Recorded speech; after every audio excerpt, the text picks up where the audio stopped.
So very briefly, I want to talk about cutting out a pattern. I have my tote bag pattern already created here, and I want to go ahead and start isolating the pieces. So talking about elements of a pattern, I have it clearly identified each pattern piece. I have the pattern's name. I have my seam allowance. There should be a 1/2 inch border around every single piece on your patterns. And also my grain line is clearly indicated in the center of that pattern. So when I start cutting, I have a pattern weight here, which is just kind of helpful to anchor my pattern down to the table. But I do want to use both hands as I'm working to cut this out. So I am going to put my left hand, which is my non-active hand, also on the pattern. If you don't have a pattern weight, that's totally fine. If you want to use something heavy, like maybe a can of soup, you can definitely do that. Otherwise, I would just work even without that and just use my hand. So I'll keep my hand on the pattern. With my other hand, my cutting hand, I'm going to keep the base of my scissors on the table. These are bent scissors, so instead of being like kitchen scissors where they go straight across, there's a slight angle. That angle is to really balance your scissor on the table so that it doesn't move. It'll give you more stability as you're cutting your pattern pieces out. I also have my pattern notcher, so I'll show you how to use that after I finish cutting out this first piece. So starting anywhere, I'm cutting on the seam allowance line, so that'll be the outermost 1/2 inch line. The actual pattern piece, this is the stitch line, okay? So that'll be where we start sewing. So really just anchoring my paper down. I'm cutting slow and steady with long cuts. Just avoid making your pattern jagged.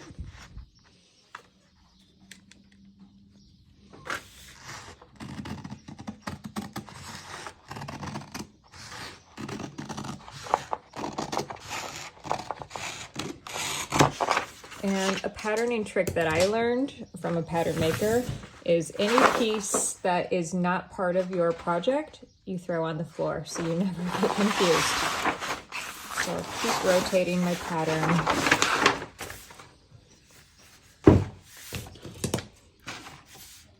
Cutting again on the seam allowance line, not the stitch line. So I'm leaving the seam allowance intact.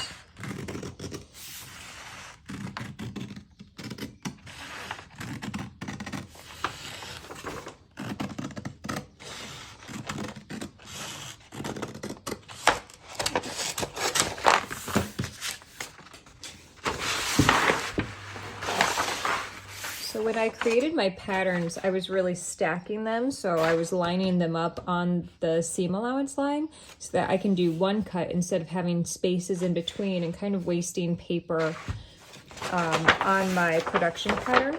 So I'm going to go ahead and just cut on that seam allowance line, dividing my patterns in two.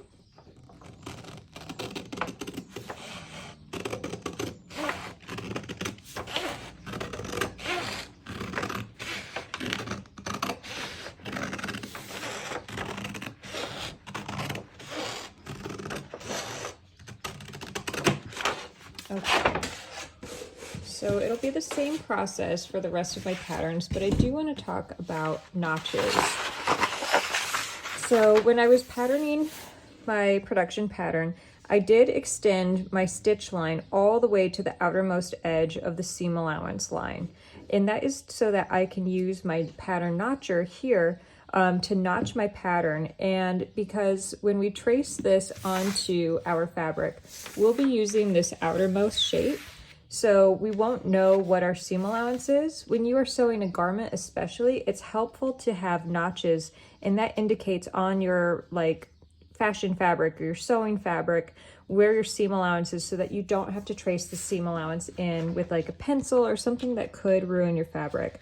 So I'm gonna go ahead and take my notcher, just notch it at that 1/2 inch seam allowance. And that'll tell me when I trace my pattern also that there is seam allowance on my pattern already. So I'm just notching the extensions. If you do not own a notcher, no problem. You can do this with your scissors. Just take a little snip out right on that line. and it tells you when you trace your pattern and you fill in that little gap, it's in the seam allowance, so again, it won't get out your fabric, it won't be in your project, it'll stay in the sewn part of your garment or whatever, but it'll tell you that there's seam allowance there.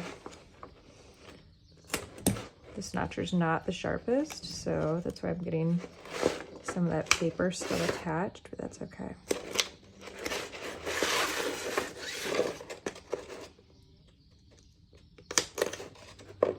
Okay, and once that's done, I'm ready to start sewing.